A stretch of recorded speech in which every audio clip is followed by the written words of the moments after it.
Okay, it being 5:30 on January 13th, I'll call to order the meeting of the Shelburne Select Board. Welcome everyone who's attending. Our first order of business is acceptance of the minutes of our December 30th meeting.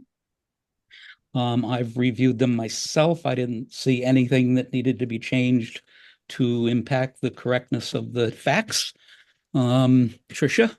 I had one thing at least. Under the battery storage bylaw, I thought, right, that very first sentence, I thought it was actually Chief Taylor who had suggested that the bylaw be modeled after the existing telecommunications bylaw. It wasn't the ZBA.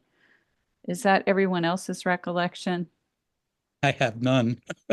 I have no Okay. recollection of that. Do you recall, Andrew? No. Don't know. John is on the zoning board, so it may have been a combination of the two. Ah, Okay. I thought he was an alternate. Is he actually on the zoning board now? Yes, Okay. he is. yes. Okay. Okay. Then knowing Faye, she probably knew that's when it happened, so that's why it was there. Okay, that was the only thing I had then. Okay, Andrew So moved. moved and I'll second. seconded to accept the motion, the minutes as supplied. Call the matter to a vote. Tricia, Aye. Andrew, Aye. and I am I. Motion passes 3-0. Liaison reports. Tricia? Regarding emergency management, the SEMP was delivered to Town Hall for signatures. All of us have signed it. We were just waiting for, I think, the fire chief and the police chief. Do you know, have they come in yet, Terry? This was late Fire last week. chief has come in, the police chief will come in this evening, and Awesome. then Tom will take it from there. That's great. Thank you. And thanks for making sure we got all those signatures. You're Their welcome. next meeting is on Thursday, the 16th. Tom also met with the rec committee on the 8th to talk to them about the Cowell Gym. The Council on Aging, their next meeting is on Thursday, the 16th also. And then regarding Town Hall, the heat's back on. Yay! Unfortunately, just in time for an email scam. Boo. But Terry notified the appropriate parties, and hopefully that won't happen again. The awesome Terry also submitted an application on the 8th to the Executive Office of Technology Services and Security's Office of Municipal and School Technology to do a database vulnerability check. This is a free thing that they can provide to us. If any vulnerabilities are discovered, then we can apply for a community compact program grant to fund whatever needs to happen after that. Roselli and Clark has been conducting the town audit since Monday of last week. I saw one of the people there on Thursday of last week. Is he still there now, or other people there, No, Terry? They're no, done. he was doing field work. We'll bring it back to the office and it will continue out of their office. Okay, great. Thank you. And You're welcome. then Terry forwarded us the email from Ted Harvey at FERCog regarding the Franklin County Economic Development Project proposals. So can we put that on the agenda for our next meeting? Because we just got it, and it would be helpful if we talked about some of the ideas we wanted to put forward. And I think that's the one that has to be submitted by the end of the month or in That is on the February. agenda for the next meeting. It's been Oh, circulated amongst all boards and committees for their input. And then the board will look at the bigger picture and prioritize the needs. is that the economic development project proposals? Because I thought that just came to us. No, Uh, the that was a, district local technical assistance program is circulated amongst all town boards. And right. then and then you might be talking about a second email from Ted Harvey, and they're scheduled at our next meeting to present the findings of that study. Okay, so this was another email that from Ted Harvey about the Franklin County economic development. project proposals. So those are the ones that cultivate business and job growth and enhance economic opportunity. So could we put that on? That is on the agenda for the That's the one? 27th. Okay, great. Yes. And then the DPW assets and needs assessment from FERCog. That just came in, I think, today or this morning, or can we have that on the agenda for next week too? Next time, I mean. We That certainly one- can. That's really Andrew's call if he wants to meet internally with Jeff first and then bring it to the board. Okay. That one just came in Over the Friday weekend. morning. Yeah. Yeah. So I think that would be great, but we can leave it up to you, Andrew. My last thing is MVP.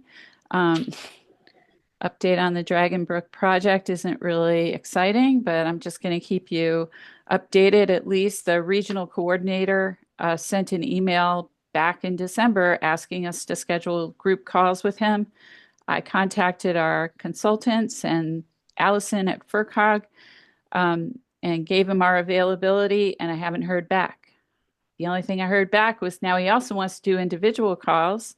So I found out when our consultants were available for that, and I just heard back from them today. So I will try to schedule something with him, but I don't know. I'm not super confident that this is going to move forward in a timely fashion, but I will definitely let you all know how everything goes.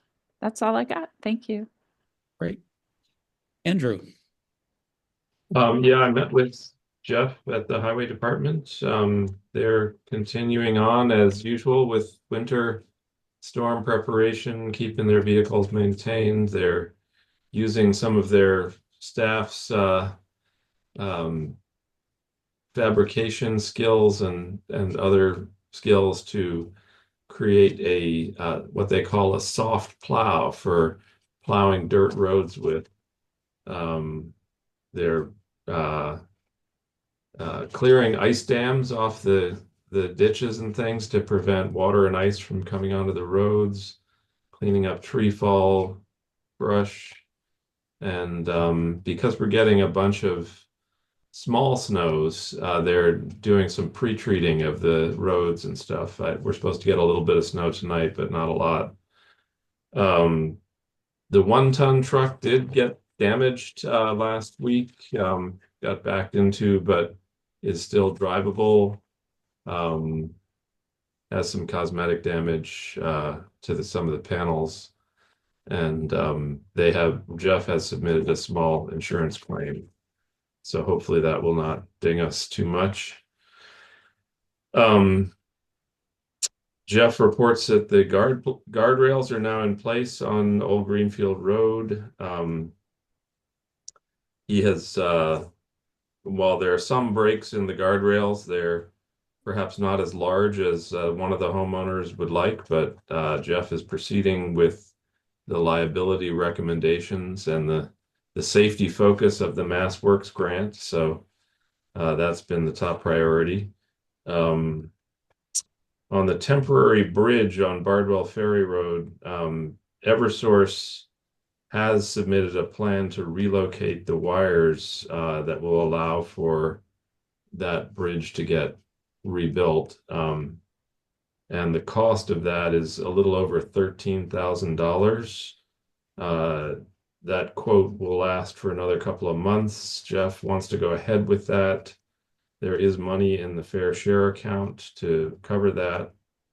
And so I'll bring forward a motion on that under other business when we get there.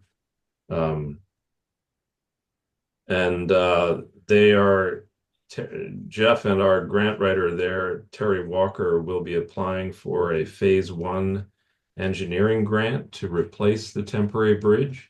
That phase will probably take about a year, and then they will be looking for funding for phase 2, which is the construction phase, to actually replace the bridge. And based on what kind of engineering solution comes out of phase one will drive where that funding could come from. If the fix requires a full replacement, Jeff estimates it will be a larger project than fits in the small bridge grant program. So we would have to look at Mass Works or possibly other sources if that's the way the engineers go. And then Jeff and Terry Walker have applied for a phase two construction grant to replace the culvert by the stone library. So those are the sort of infrastructure projects in process for the highway department. And that's all I've got. Terrific. Rick, I have a question for Andrew, Mhm. or for everybody. So on that, just on that plan from Eversource, Andrew,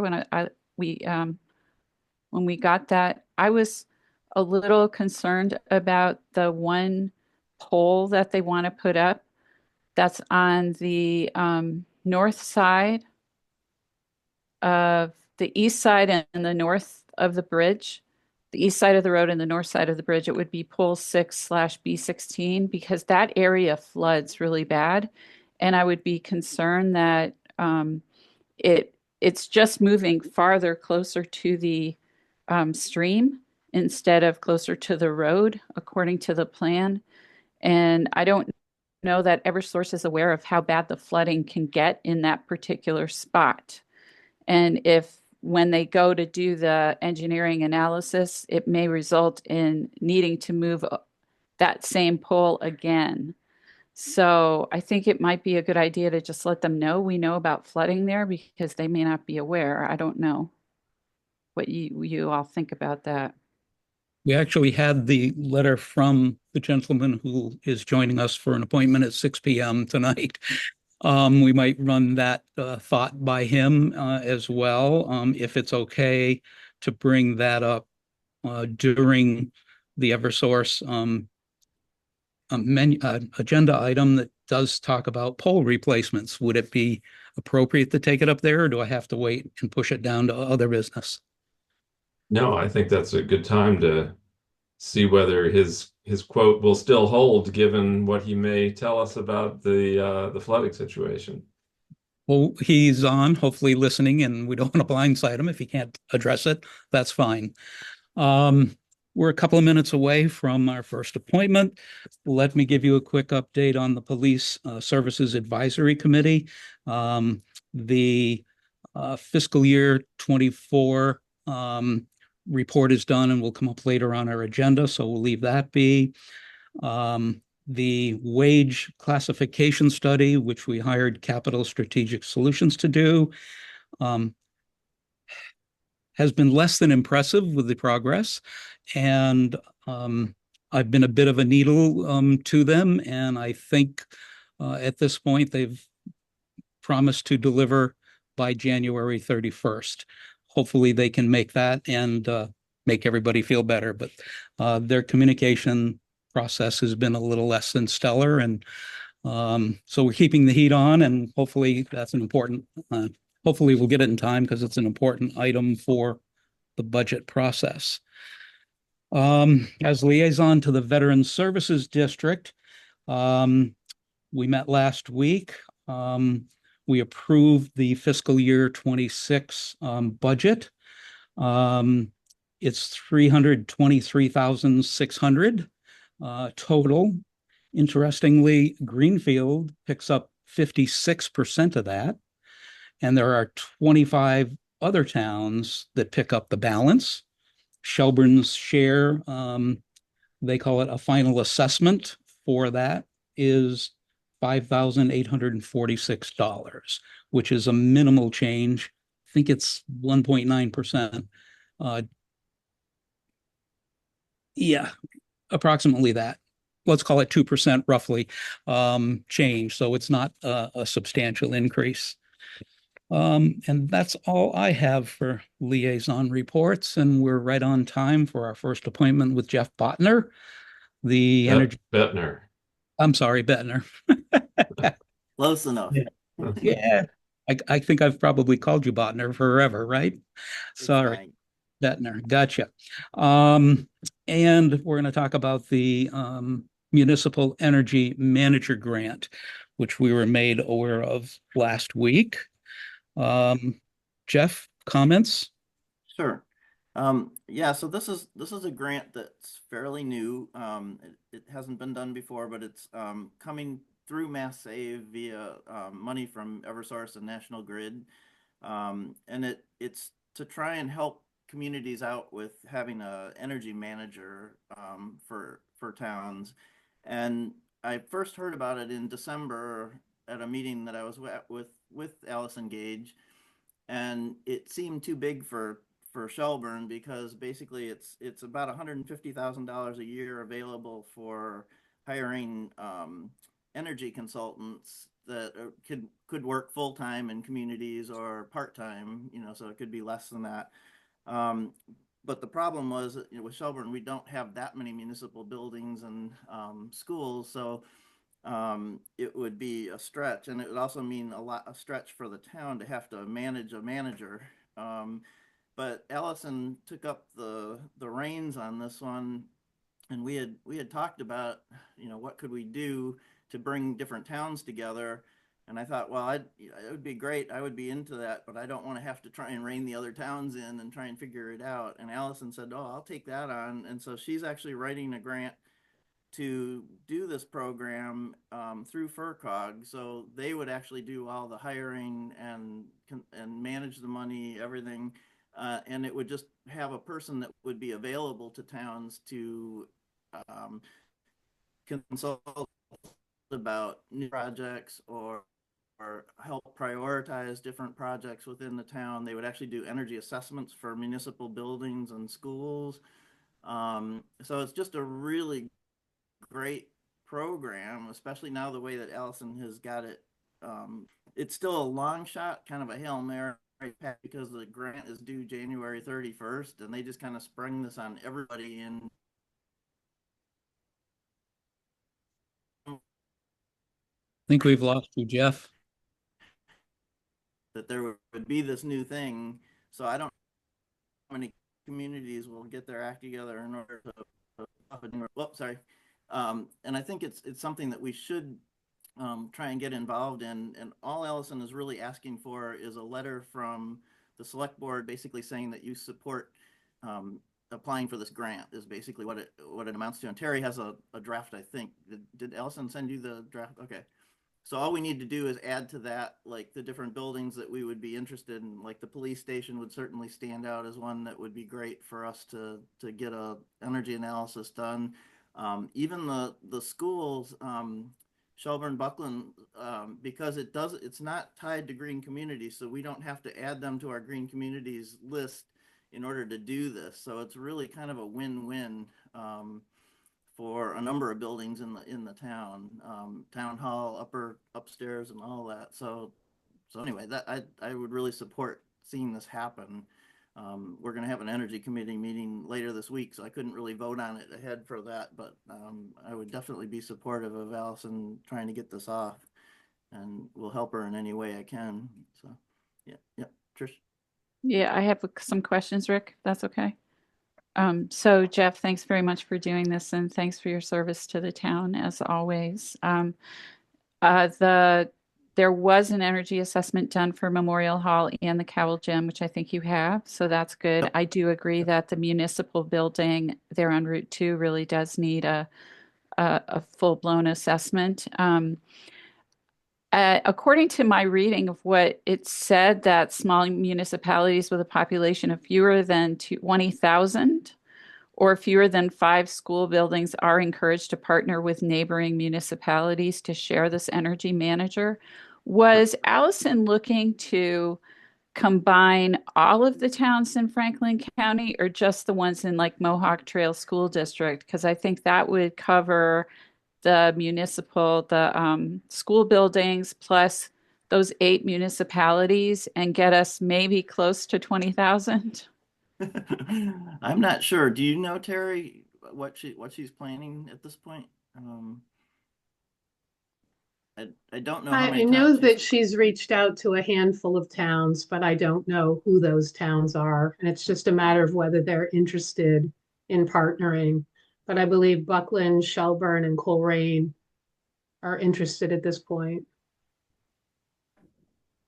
I mean, so I think from my perspective, the application, according to the information that was on the website about this position and the grant itself, we would be in a much better position if it was the entire, all of the towns within the MTRSD that submitted, because then we would have each of the towns plus all of the schools. Um, and that would be my preference. It sounds like she just wants a select board letter of support at this time. Correct. Yeah, I think that's all that's really needed because they're going to basically handle the whole shebang.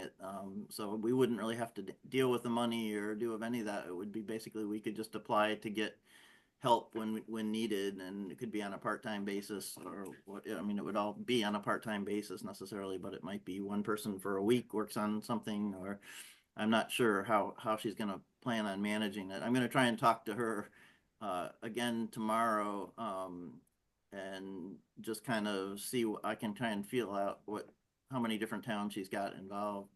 But I think the more the merrier, like you say, is actually great. As long as we don't get stretched too thin so that everybody can actually use the person. But I really don't see us as needing a lot, but it could really be helpful on those buildings, especially like the police station and even the grade school.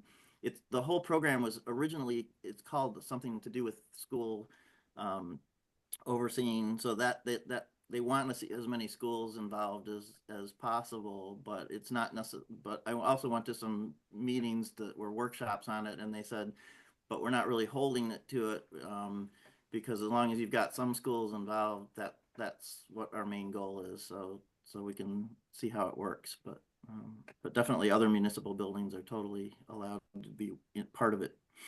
Andrew, any thoughts? Yeah, I'm happy to add my vote to support a general letter.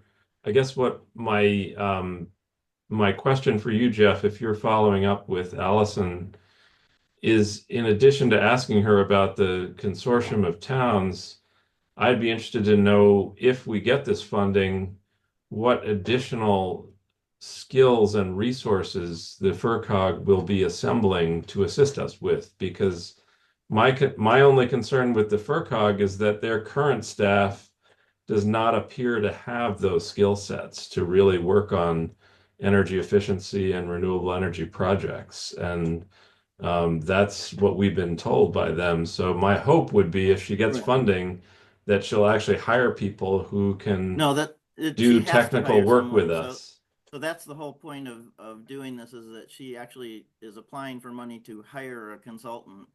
Okay. And so she has up to $150,000 a year to hire that consultant. So she can get a pretty darn good consultant, I think, for that Okay.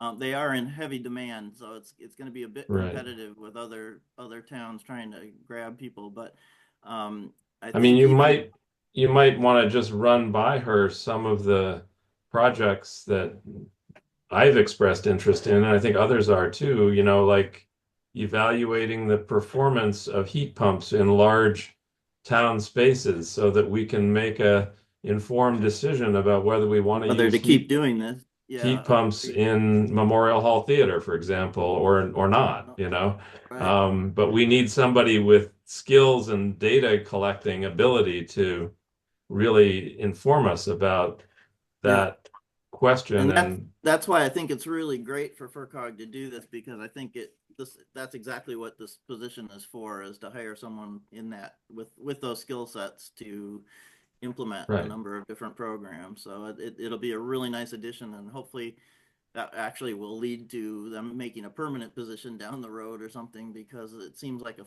total fit for FERCog. So that's Yeah, no, I mean, the really other excited. project that I've mentioned to you and others at the Energy Committee is to get some technical help doing a real plan for the town going forward in terms of how are we going to get to net zero, and what does that mean in terms of new renewable energy and energy efficiency efforts, and where is the land or buildings upon which those kinds of resources will be deployed, and getting somebody who can really help us analyze those kinds And of that's actually questions. something that our energy committee is actually meeting on this Thursday night, in part because we want to expand our green communities to upgrade to a climate leader position, which means you have to pass some things at the town meeting. So we'll have to like educate the town and pass things forward. But Ashfield just did this, and if you move up to that level, there's many millions of dollars available now for green communities for things even like solar that they didn't do before. They will allow you to do it with the climate leader recognition, and we're halfway to the climate leader recognition. So it would be fairly easy for us to do the rest, except it means the town has to pass and adopt certain things like stretch codes. We're and off things track like here that. a little bit, Jeff. Yeah, We're but off track a little it bit. is, yeah, it is parlayed into that. So we are part of that was we have to make a master plan. This would also help us do that. So and Gotcha. get there. Thank you. Tricia, we got I'm another. going to have two quick questions. One is, according to the website that you shared with us, it says it's $120,000 a year that will get funded for a Yep, full-time sorry. person. That's Is that yep. right? That's what I Okay, said. That's probably right. Yeah. What's on the website should be correct. Okay. And then I think what you were talking about, Andrew, too, that's also noted on the website that once you do this, this helps you get further along that path to how do you become a decarbonized community. Correct. Do we need to take a vote on this to send the letter I believe we do. of support? For the application. I guess I'll move to make that general letter of support. Yeah. I will second. Okay, it's been moved and seconded to approve a letter of support for the application. Is there any further discussion? I think the only thing I would like to add to that is just not knowing the number of communities that are going to be involved. I think we all agree if it's like all of Franklin County, that might be a little bit too much for one manager. If it's something like Pioneer and Mohawk school districts, that's a little bit more reasonable. So if it seems too onerous later when the applications have to go through, I guess we'll talk about that then. Fine. I'll try and get you that information. I just haven't had a deep discussion with Allison on where she's Thank headed. you. So we'll put the matter to a vote. All those in favor, Tricia Aye. and Andrew? Aye. And I am aye. The motion to support is passed 3-0. Thanks, Jeff. Very much, Jeff. Okay, we're a minute early, so we can get going. We have the senior engineering designer from Eversource regarding pole replacements. Peter is with us. I saw him sign on early, and we'll try not to double team him if he's not prepared. But sir, are you ready to speak with us?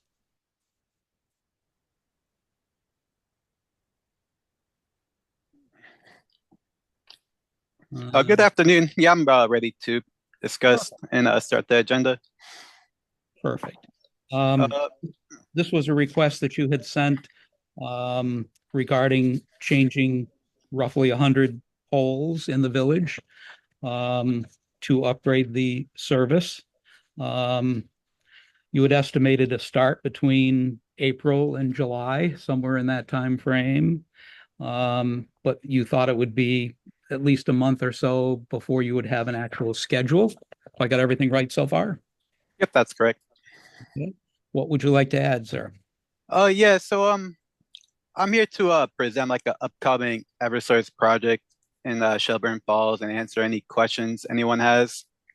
Eversource is planning a reliability improvement project in Shelburne Falls where we'll be modernizing our power circuit by upgrading and replacing the primary cable, performing a voltage conversion, and replacing almost 100 poles within the town center and tree trimming. Currently, regarding the project timing, the project's estimated to start between March and May in 2025, but that's dependent on permitting with the town and environmental. And when I have a anticipated construction start date, I could notify the town regarding the start date and duration. One of Then, your, I'm sorry, go ahead. Sorry, go ahead. One of your questions in the initial communication was you were wondering about any special permitting within regard to the historic district. I don't know that that's the case. Terry, is this something that he would find out when he goes to ZBA for the permitting process, or? I'm not aware of any special permitting that would be required from a historic standpoint. And there's no wetlands that I'm aware of, but you might want to touch base with both conservation and zoning. Okay, yeah, that's not a problem. We do have our environmental department performing wetlands review and environmental review. Great. Terrific. Andrew or Tricia, any questions on this matter? I didn't think I had any on this one. You're only here about the historic. You wanted to have an okay from us regarding the historic commission or conservation. Is that correct? Yeah, that's correct. And also just to present the town, I'll present the project to the town and just inform them that Eversource will be replacing 100 poles and doing some tree trimming within the town. Mm-hmm. So I And guess just- the only question I had, there were some light poles that were going to be decommissioned. And so I don't know, this is separate from that, right? You're only talking about electricity carrying poles, not ones with lights, street lights on them. Is that correct? Yeah, this is correct. This is a 100% separate project. With this project, Eversource will transfer all the street lights and luminaires for free.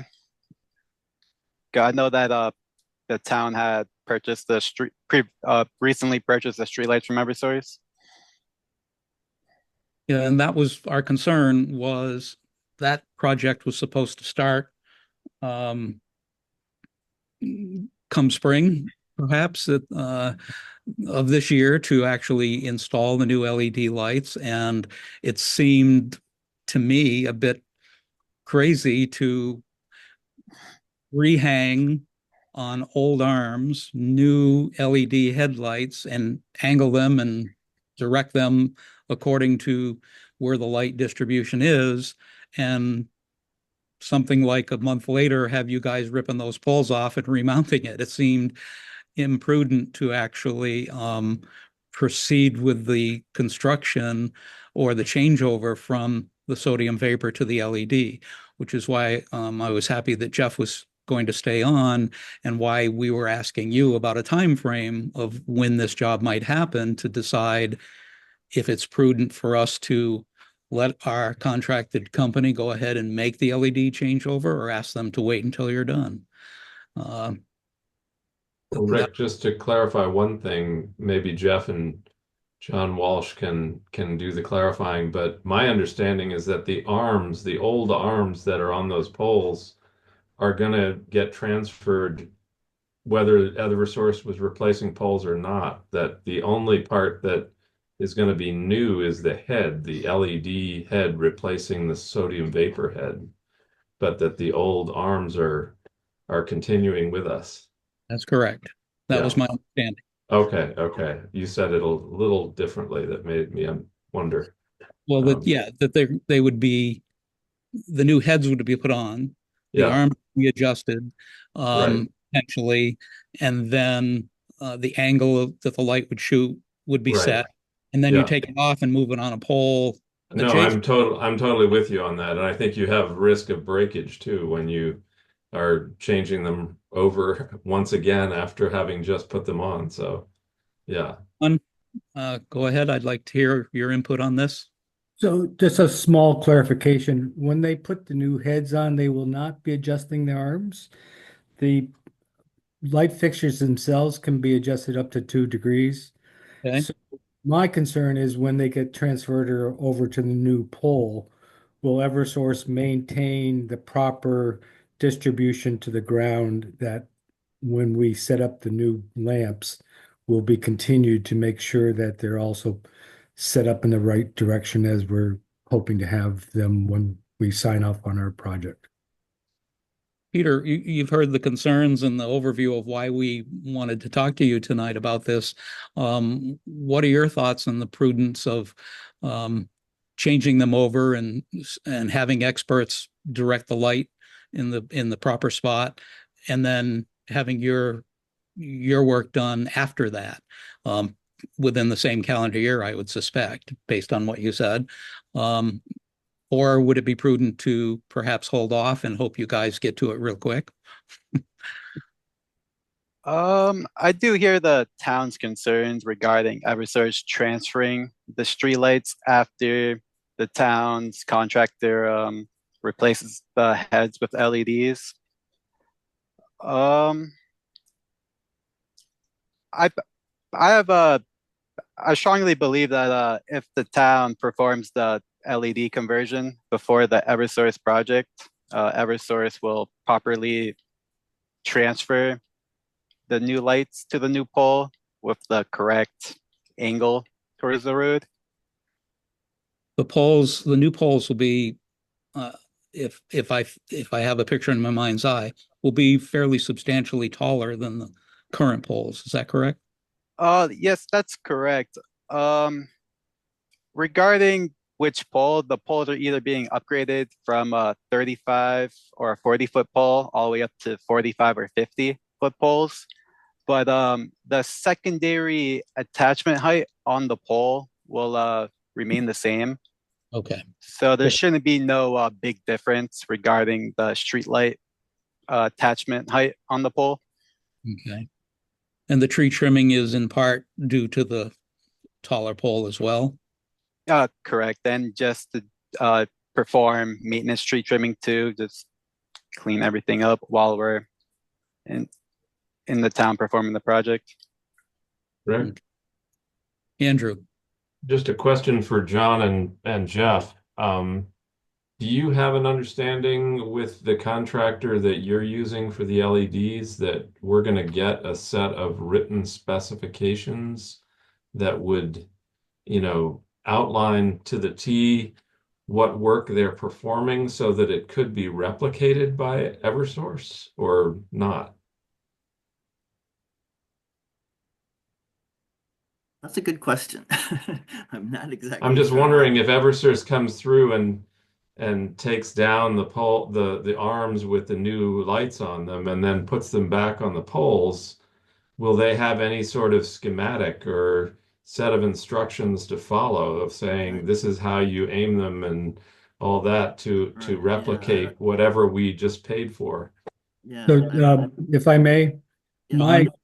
my sense is that when we have our kickoff meeting with RTE, we could ask them to provide us with specific installation standards that they followed, which would mean the specific angle of lights and which lights are in which direction the shields are focusing on, because we have specified front or back shields or both on several of the lights going forward. So we will have that information that we could, if I think the more relevant question is how are we going to be able to check that after it's done?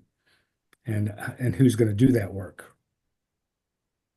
Is that not Yes. part of the work agreement with RTE? Not Well, with that, RTE, we have our own setup, so that we will have an inspection at the end of our setup. But then, I mean, our lights are expected to arrive at on February 10th to 12th, somewhere to the distributor that Dega Lights that will put up the lights, and then probably a short time after that, we can hope that they'll all be up. So it would be by the end of February, we would probably have all our lights in place, which would mean that all the ones that they come along will be,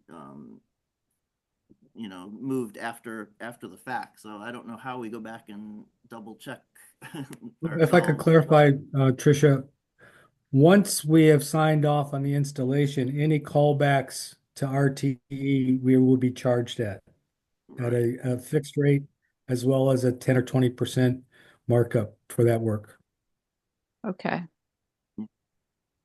So it could be costly to us to double check it, but yeah. So so I guess, John, is RTE has some kind of quality assurance person that goes through and double checks, or and Correct. then they sign off, or they just put them Yeah. up and say, yep, it's good to go.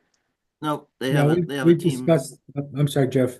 Oh, good. We Okay. have discussed this at the streetlight committee meeting.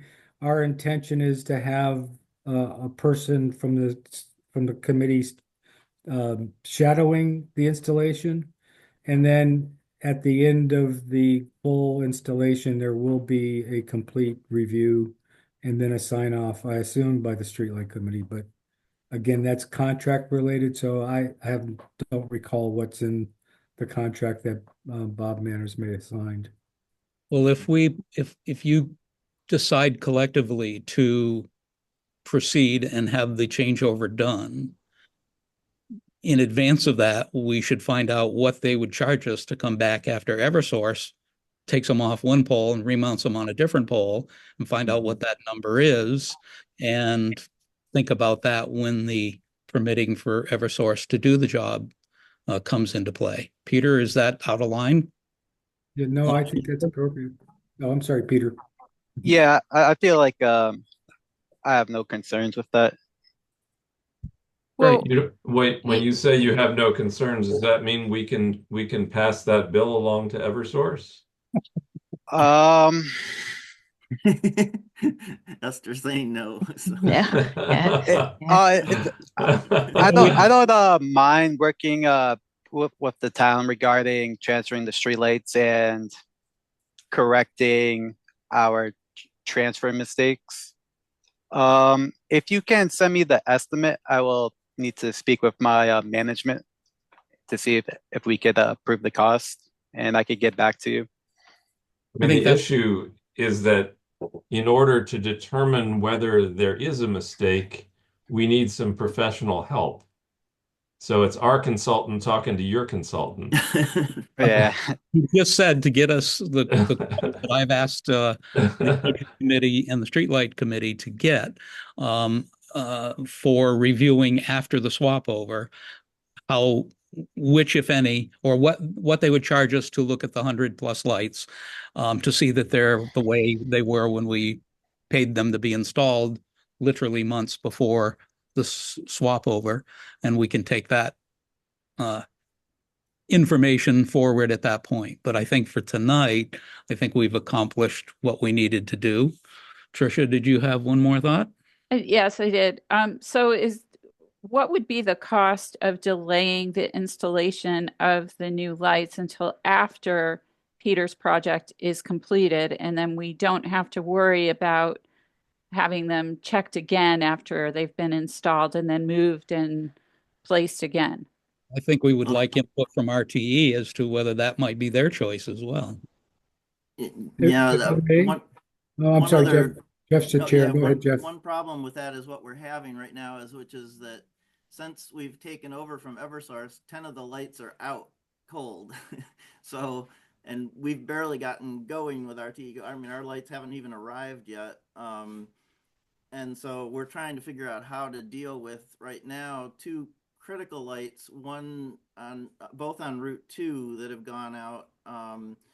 And do we repair those sodium vapors when we know we won't have the LEDs ready until middle of February? Or, can we afford to run those lights without? And we've actually been contacted by John Taylor from the fire chief, saying that those 2 lights in particular he would really like to see get back up as soon as possible. And I don't know if Eversource can help us with that, with just repairing with sodium vapors or something till we can limp it till we get our lights up, because we don't have sodium vapors to replace them with, and we don't have the LEDs to replace with yet. So, So yeah, I just want to clarify something, and then sure, John. Lights on Route 2, I thought those Right. did not belong to us. They belong No, to DOT. we own a number of lights along Route 2 as well. It's all part of the same. We own all the lights on Route 2. It's not they're on Route 2, they're actually at intersections of town streets. So Mohawk, Little Mohawk, all the way up, back all the way to 112 and Coleraine Shelburne Road are all intersection lights that we own. There are Okay. a few private lights on that, but for the most part, we do own them all. Well, again, a subject for you guys to chase and report on later. Yeah. If I could just finish with my one thought, Rick, please. Last thing, Back to Trish's question. The question is cost. Whatever our monthly bill is for the existing lights, we're still being billed electricity. And although Eversource is proposing to start between February and March, the reality is it could take months and months and months to complete the project. So this is not necessarily going to be a 4-week or a 4-day project. This could be months of project. no So question. that's, again, delaying and the intention of why we agreed as a town to purchase the streetlights to reduce that bill. Yeah, I would foresee that we should proceed with it myself, just from the conversation, but their projected start date was not February. If we're talking Eversource, it was April, somewhere between April and July. So, but I think you guys on the Energy Committee, or rather the Streetlight Committee, have got some work to do and get back to us with some information on that. Thank you. Well, Rick, just one last question. When you say we are kind of good to go forward at this point, does that mean that the Energy Committee is going to research this question of recommissioning the new LEDs when Eversource is done? Because my suggestion got kind of a chuckle, but it was a serious proposition that Eversource should pay the bill for recommissioning lights that we have just put on the poles. If they're gonna take them down and move them, I think that's on them. I'm not just joking about that. I didn't think you were, and I would agree. Okay.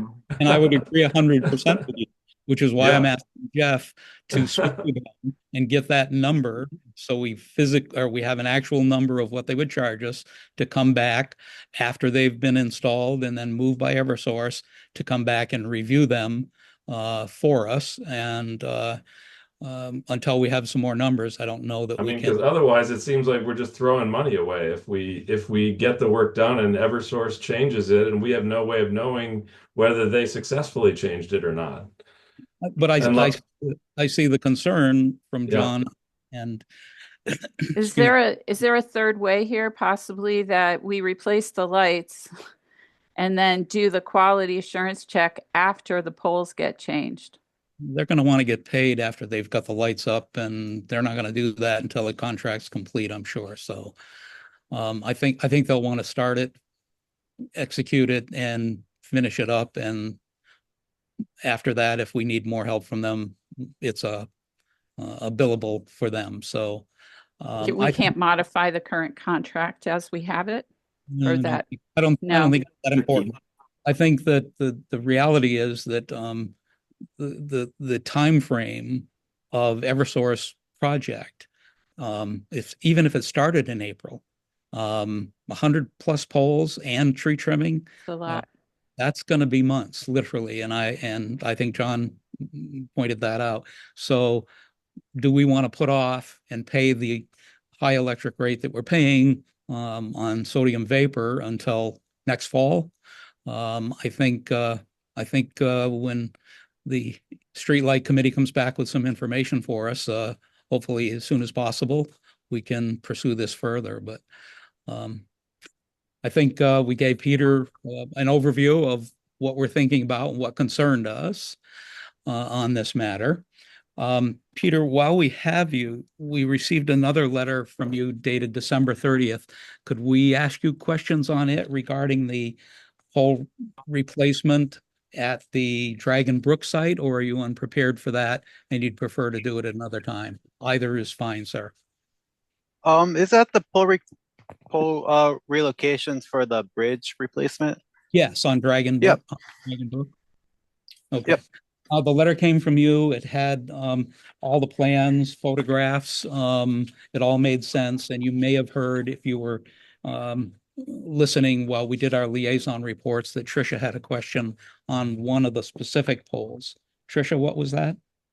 So pole, it's identified as pole 6/B16.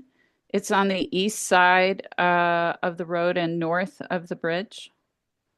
Are you familiar with the one I'm talking about? Yeah, that's the pole probably existing 1 foot away from the guardrail, then we're pushing it out towards the woods 6 or 7 feet.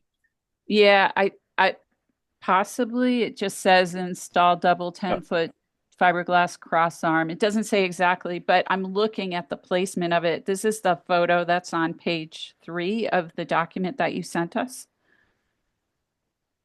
Actually has a photo of it. So the problem with this road, the reason this bridge is being replaced, is that this road floods, and it floods right in that area where the pole is. And where you're proposing to place the new pole, that's actually often underwater, even worse than the pole that's closer to the road, if I'm making sense. So the water comes, if you are looking at the photograph on page 3 of your document, the water will flow down the road straight ahead from where you're standing to take this photograph, and it goes to the right, and it goes down that you can't really tell the slope of this land, but if you looked at a topo map, you'd probably be able to see that it has a slight decline right there, and the water goes down into the creek. So I'm concerned about the placement of that pole, just because all of that, especially with the anchor that where you're proposing to be, it could be in land that becomes destabilized over time, especially with the persistent flooding we get after these intense rain events. So I don't know if you had a hydrological person take a look at this, but I think it might be safer to review that before determining this is the best location for that pole. Yeah, I was not aware of the flooding near that pole. And I will need to go back out there and check if I could relocate the pole more north on the road away from the bridge. Okay. And to see if I could change anything to get that pole away from the Would standing it water help? or the Would it slope. help if you saw some videos of how the flooding goes there? Yeah, Or if you had the some videos photos? will be helpful. Okay. So I will try to get those to you. The reason we wanted to bring this up to you, Peter, while we had you on tonight was the proposal that you had sent us on December 30th for $13,037.83 to move those. We don't want to delay this any longer than possible. I would assume, Andrew, to keep the project moving forward of replacing that bridge, replacing the temporary bridge with a finished product. What are your concerns there, Andrew? Oh, that's our question to you, Peter, is following up on what Tricia just shared with you. If you decide to put that pole in a different place than the one you've specified, will it change your cost estimate or not? I need to go back out there and check what's on the pole. Usually in my job, if I change something at one pole, it changes the next two adjacent poles. It's like one big domino effect. So I just need to just go out there and check. If I'm just relocating the new pole north 20 feet away from the wetlands. The price shouldn't change, but if I'm also need to address something on a different pole, it could increase. So could But you do that fairly promptly? So perhaps we meet every other week, come back in 2 weeks? yeah, I could I'm towards that area on Thursday. I could stop by, and Friday I could give you a confirmation if we could do anything and if there's any changes regarding the bill. So would it make sense, Andrew, to move acceptance of this bid proposal pending confirmation that it's accurate from Peter when he does his site view? And if his price is different, we'll reconsider it? Or what do you suggest how we should handle that? Yeah, I mean, I guess if we can give Jeff a little bit of leeway there, just authorization to proceed based on the current quote pending confirmation. And, if the quote remains, within, what do you want to say, $3,000 of the original, that we would give our highway super discretion to proceed or not, Or do you want to bring it back if the price changes? I'm comfortable with your proposal if you make it as a motion. Okay. Well, I don't want to. I mean, I can do it now, or we can wait till other business. But I just wanted to get a sense of whether that made sense to you and Tricia as a way to just keep moving forward here, because it sounds like. I don't think we need to keep Peter waiting until other business. I think we should do it now, personally, and let him go. All right, then I would make that motion that we would authorize our super to accept the price quote pending confirmation from Peter, and if the price adjusts, within $3,000 of the original, that he can make a decision on his own discretion.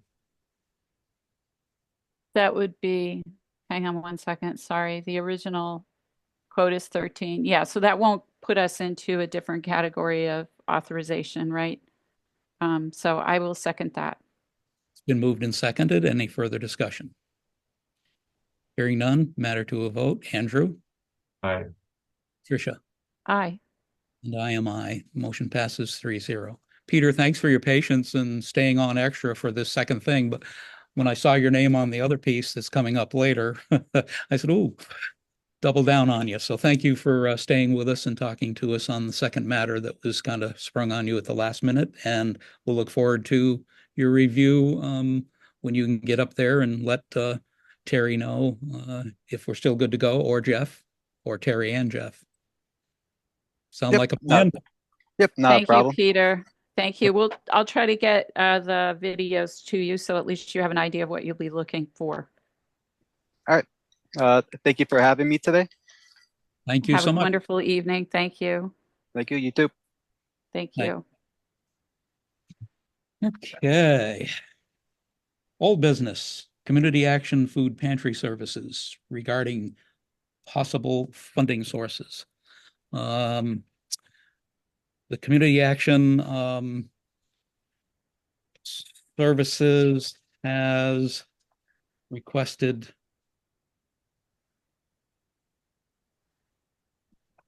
there's ideas of new potential sources, and we were looking for some confirmation on actual costs of running the cowl. Who's here to speak to that? Well, I think there's two things, Rick, just to clarify. One is the research that Terry and Heather have been doing on whether it is legally possible to use housing trust fund money to provide support to the pantry, at least as an interim step. And the second is what you described, which was my question, is what is the actual operating cost of the West County Food Pantry? And is the reporting from the recorder accurate in that regard? So Terry, can you give us an update on what you and Heather have discovered in this matter? Heather consulted with Buckland's legal services to determine whether or not the town could use proceeds from the housing trust funds to supplement the food pantry's budget for an interim period. My request for putting this on the agenda was just to see whether or not the board would support that concept. And if so, then we would designate a representative to meet with West County Food Pantry from each board and determine what that amount would be. Andrew, in the meantime, had seen an article in the Recorder and brought up the second piece about the overall costs of running the food pantry. So my purpose this evening was just to see if the board would be supportive of allocating funds from Housing Trust. If both Shelburne and Buckland could come to an agreement, those funds would be transferred at annual town meeting.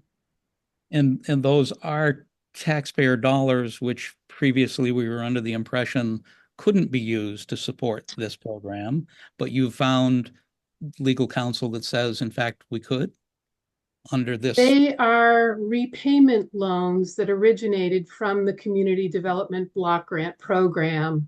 And typically we've used those funds in the past for CDBG eligible projects.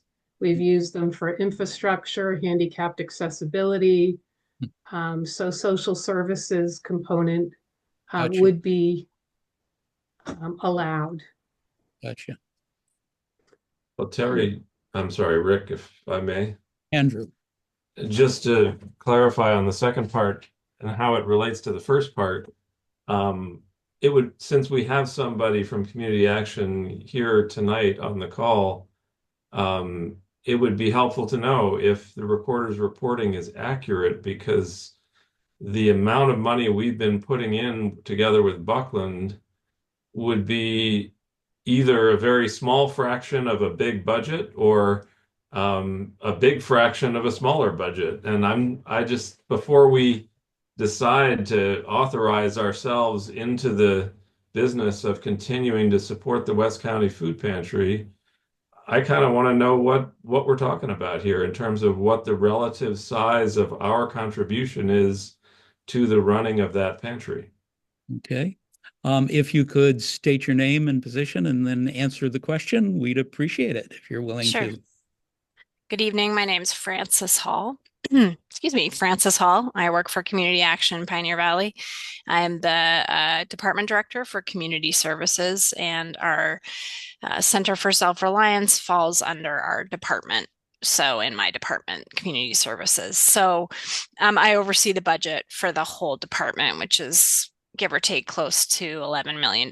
So the West County piece of our food pantry operations is $50,000. So it was an error reported in the recorder. The $350,000 is the operation for the whole program. So that includes the Greenfield site that serves a large number of people every week. So that was an error that was in the recorder.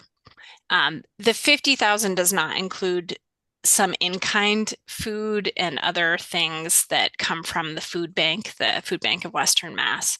So we do get a lot of in-kind to operate there at Cowell's Gym as well. So 50,000 would be the accurate answer there. So if that be the case, then it sounds like Shelburne and Buckland have pretty much been funding 100% of the food pantry, the West County Food Pantry, for the last number of years that we've had it included in our block grant program. Yep. And there are other, they've covered the food costs, they've covered the personnel expenses. The rent, of course, is pretty minimal, but it covers that as well. And then there are some additional in-kind dollars that come because we get the free food essentially from the Food Bank of Western Mass. So yes, it has been, we have a number of donations that come into the program. And if if we need additional dollars to cover food costs, then we use the donations that come in from community members to help with those costs. But the 50,000 has been a very generous and very helpful piece of our program, and it has covered really all of the expenses, and we appreciate the support of the towns. So you've been aware for some time now that we didn't have the block grant money available and thought that we had no option to support it. And we asked you folks to start looking for other options. Have you done that? Have you found any? Well, it's so your fiscal year ends a different time than our fiscal year. Our fiscal year ends in the end of September. So we'll be able to continue operating as is through September. Through September. Okay. So because we've balanced things, like we're going to spend the grants from Buckland and Shelburne in an intensive way until the end of your grant term. But we always budget hoping that we'll have it through our fiscal year through September. So those additional 3 months or so, we figured out ways to shift things. It's sort of a shell game sometimes. So we'll focus our spending in a different areas for those months. And we're doing a big fundraising push this year for that program because there are some other sources that will change starting October 1st. So we're going to need to raise funds from private donors and other foundations to help us. And but we're committed to serving the community. We may have not as much staffing as we've had historically to serve the community, but we will continue to serve the community for sure. So to answer your question, yes, we are starting to look into other funds. And the United Way, Franklin, Hampshire County, they've just released a request for partnerships. So looking into that as well, which has funded us historically for this program. Andrew?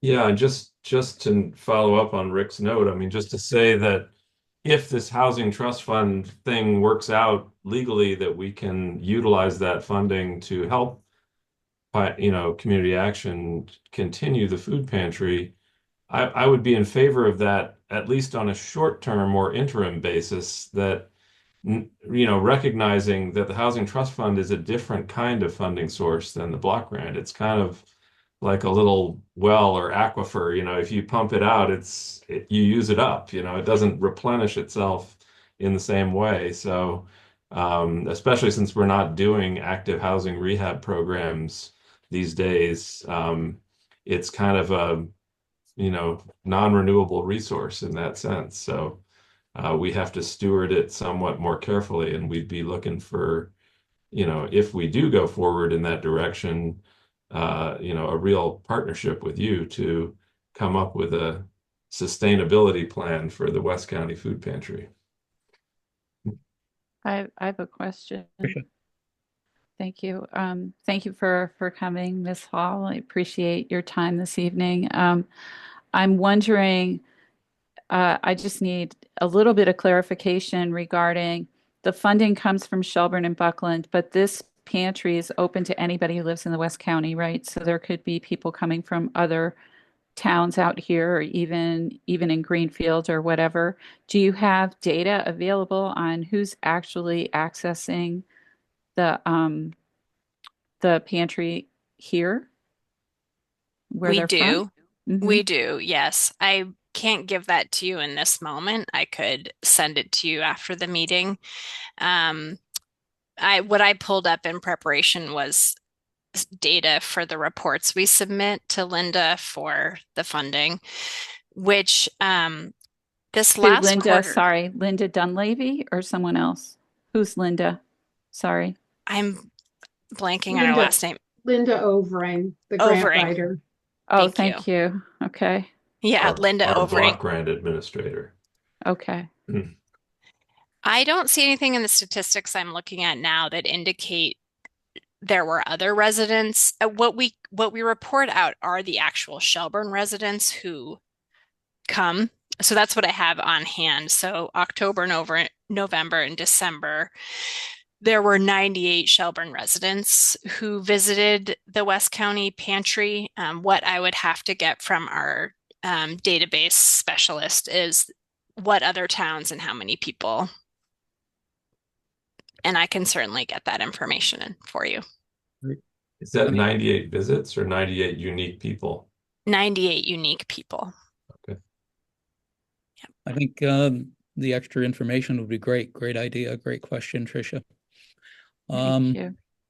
Any other questions for her? Again, we appreciate your funding all these years and any explorations for other funds. Very much appreciated. Thank you.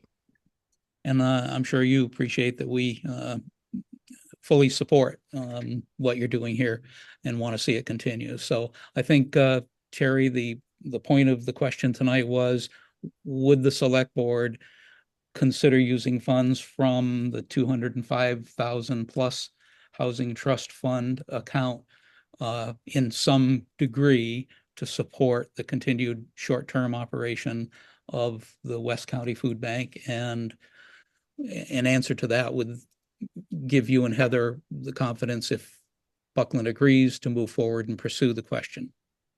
Yes. Okay. Then So Andrew? moved. One last. Oh, okay. I'll Okay. move and second that. I'll second that. Sure. Moved and seconded. Discussion. Andrew? Oh, just a question for you, Terry. Does that, if we go forward in that direction, does that need to be approved at town meeting? Yes. Okay. Just Great. wanted to clarify that.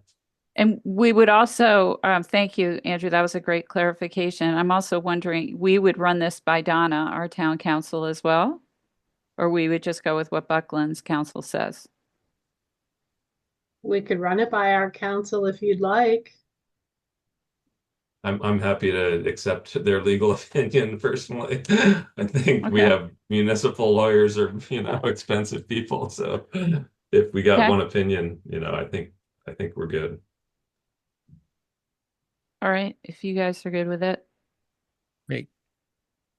So it's been moved and seconded. Hearing no further discussion, we'll take a vote. Andrew? Aye. Tricia? Aye. And I am aye as well. Motion passes 3-0. Thanks, Terry, for all the work with you and Heather. Thank Yes. Heather too, please. Yes. Great job, and we sure hope we find a way to get this done so that it doesn't have to close after September. That's right.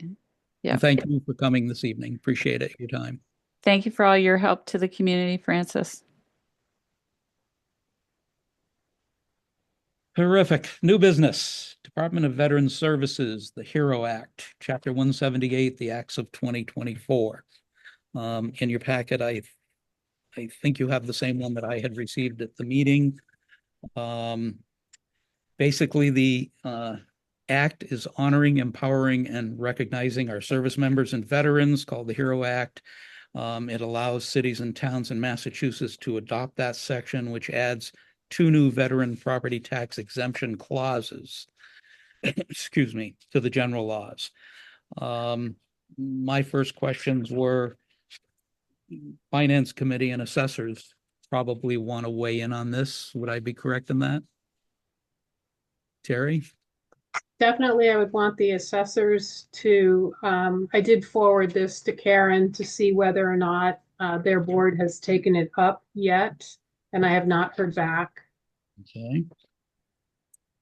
And what about assessors? Is this not anything they need to weigh in on? It was the assessors I forwarded it to. Oh, okay. Karen Tinelli, right? That's what you meant when you said Yes. Karen, yeah. Did I say assessors or finance committee? You said both, actually. That's what I thought. Oh, it's gone only to the assessors. That's correct. Does it need to be run by the finance committee or no?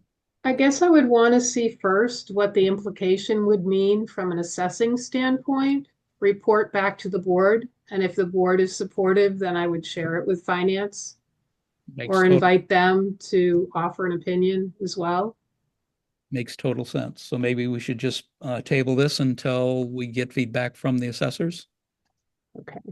Can, yeah, go ahead, Andrew. I Oh, defined my just as a question. point of clarification, Terry, can you summarize quickly what the two exemptions do?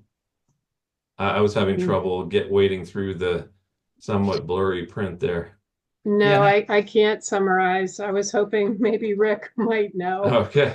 but read it twice and couldn't to save my life. So let's see, let's It's see what the professors I say. can do it if you want me to. So Go the for it. one Yeah. is a property tax exemption starting in fiscal year 2026. And the other one I believe has to do with, wait a minute, where it Well, is. they're both property tax exemptions. One was a vehicle exemption, wasn't it? Yeah, it changes how eligibility for the motor vehicle exemption happens. So Yeah. how it Oh, is established. So that was on the bottom of page 52 of this document, which was really difficult to read. So it would increase the veteran exemption amounts. And this is only for a veteran with 100% disability rating or one who is unemployable due to their service-connected disability. So one thing I would also want to bring to light here is we may not know how many people actually fit in that category. There are many veterans who are have partial disability from the VA, but not all of them achieve 100% disability. That's also the thing about the vehicle exemption is so that instead of a disabled veteran having to go to where everyone else has to go to get qualified as someone like you get your handicap sticker for your car for parking, you have to go to that special Massachusetts medical board, something like that. It's in here. Instead of having to do that, veterans with 100% disability can simply show their 100% disability from the VA to qualify for this other exemption. So in that in that sense, I think we should definitely support the motor vehicle thing. And I'm I would be very curious to know how many veterans are actually going to qualify for this. And also if there's a way to notify all of those veterans. So let's I, let's start with getting a number. I'll contact Chris Demars at the Veteran Services District and ask him how many 100% disabled veterans Shelburne has, and then pass that and this information on to Karen so that the assessors can weigh in, and we'll pick it up then. perfect. Thank you. I guess one other question, Rick, that I have is just if this applies only to 100% disabled veterans, just to know how that fits in with exemptions we might already grant to other disabled people. I don't know anything about any of that stuff. So I'm just curious to know how this fits in the landscape of property exemptions that we currently offer. Okay, I great. think All there's right. something in here about that, but yeah, that's great. That would be good to find out. I will get that number tomorrow to you, Terry, okay, and thank you. push it forward. Thank you, everyone. Shared Police Services. This is the fiscal year 24 analysis of actual expenditures. You may recall that at two or three, I forget now, two police services advisory committee meetings ago, the Buckland representative from the Finance Committee asked for an accounting of fiscal year 2024, basically referencing the municipal agreement where the under budget difference would be refunded to the town of Buckland. That's what precipitated it. Turns out we didn't have an infrastructure to pull this number, and it was an arduous and long and complicated process to develop and pull all this information. And there's nothing in our agreement to cover those kind of expenses, but we came up with a formula that was discussed. And I believe it was also run by Donna, was it? Or no? No. Okay. And we came up with a number of $4,737, as you see in your packet information, that we're actually over. So the question is thus answered to Buckland that no, there isn't any money coming back to you. But we also looked, and I've read the agreement several times, and I've flagged a few spots, and there's nowhere that's clear that we have a way to collect the difference from them. And the first thing I thought of when the question got asked is, well, okay, if we're under, we owe you part of that back, but if we're over, don't you have to kick in the balance? And there only one side is referenced unless I'm missing something. So I think that's the purpose of it being on the agenda tonight, to bring you up to speed as to why that information is there. Have I missed anything, Terry? No, and I just want to point out then when we develop a budget for the shared police services, it's based on actual expenditures in the fiscal year that we're in. So we have no way of factoring the health insurance increases or the property insurance increases. So that's part of why we paid more than what was estimated. Interesting. Right. Can you not make the budget with some kind of estimations for those increases? Like, well, we estimate the health insurance premiums are going to go up by 10% this year or something like that, just based on other data that maybe the state has, or because the Department of Insurance might have that type of information. Angel sits on a board that's very active in determining health insurance rates. We typically don't know those rates until after annual town meeting. So she budgets, she factors a percentage of an increase, but it's not always enough. And that's just one example. If there's a incident involving a cruiser, that will raise the insurance rate. It's all forecast. It's not exact science. Right. Okay. Andrew? Oh, just a question about your scenario. If, I mean, my understanding is if we go over budget on line items, and that can be adjusted within the total budget that we've approved, there's no real problem. But if we go over budget beyond what has been approved at town meeting, don't we have to go to special town meeting to get an appropriation to exceed our budget? Yes, and we didn't exceed the budget. We exceeded what we charged Buckland. The total amount of expenses was roughly $4,700 more than what Buckland paid us in that year. They pay, I think it's 48.9 or 49.8% of the total budget. But then we had to extract how much of police salaries accounts for law enforcement liability. And it's based on this pretty detailed formula, all of these line items. But would those issues get ironed out in the construction of the next year's budget, where we would take those variables into account in constructing the amount we set to ask for Buckland in the following year? We'll certainly have to work with Greg on that when he's putting together his budget.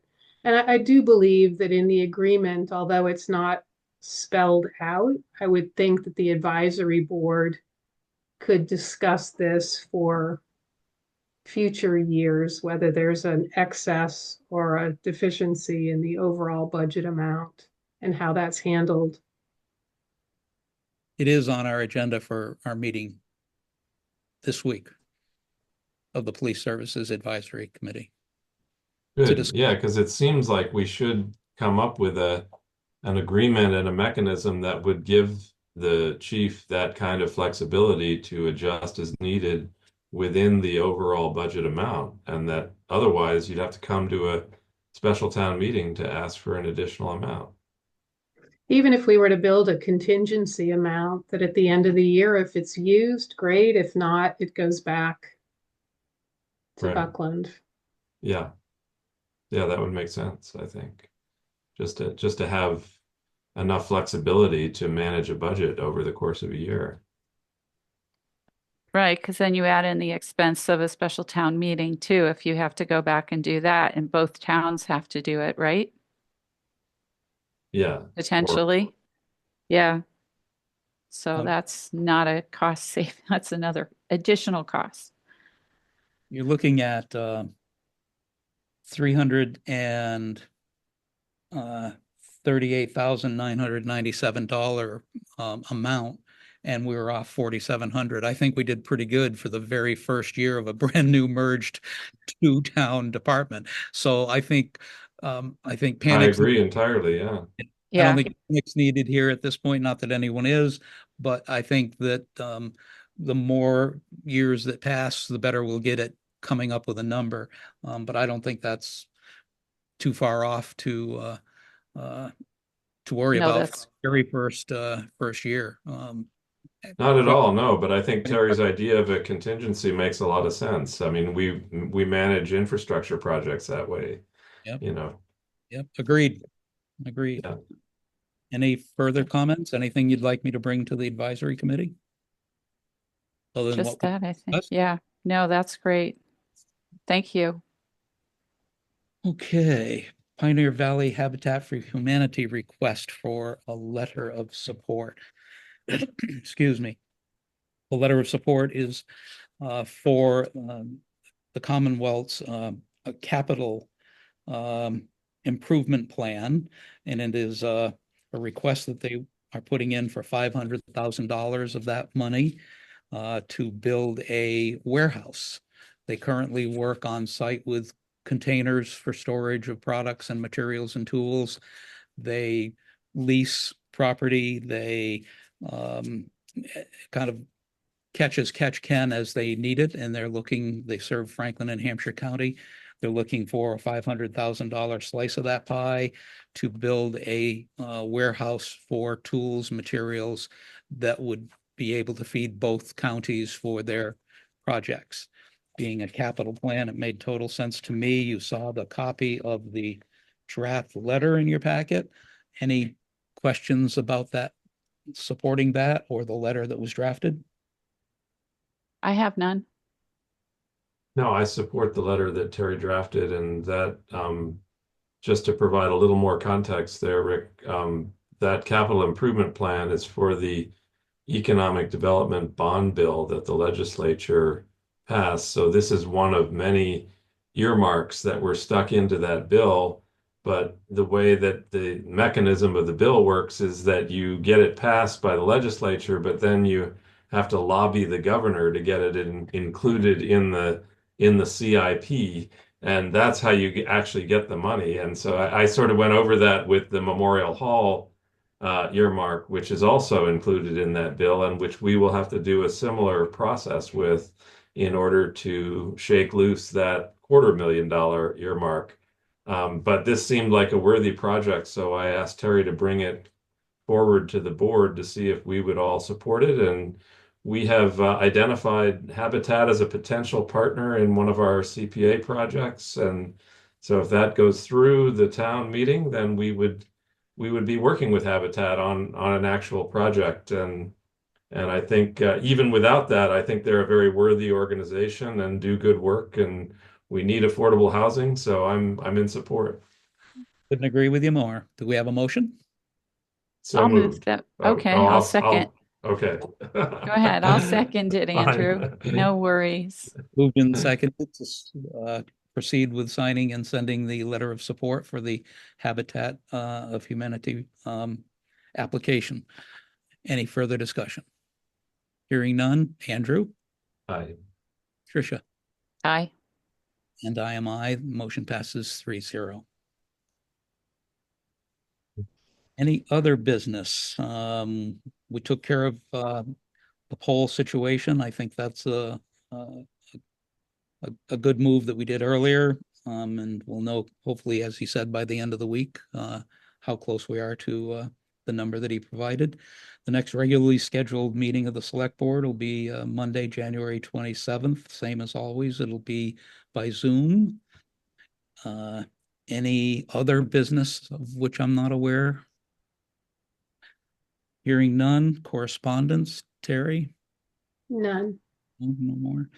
And public comment. Do have a few people from public still joining us. Anyone who would like to make a comment? Hearing none, we'll look for a motion to adjourn. So moved. I'll second this one. Moved and seconded to adjourn. Those in favor, aye. Aye. Yay, team. All right. Well Motion done. passes 3-0. Nice job, Thanks, y'all. guys. Have a great week. All right. Bye-bye. Thank you all. Good Hope night. your Thanks, daughter everyone. feels better.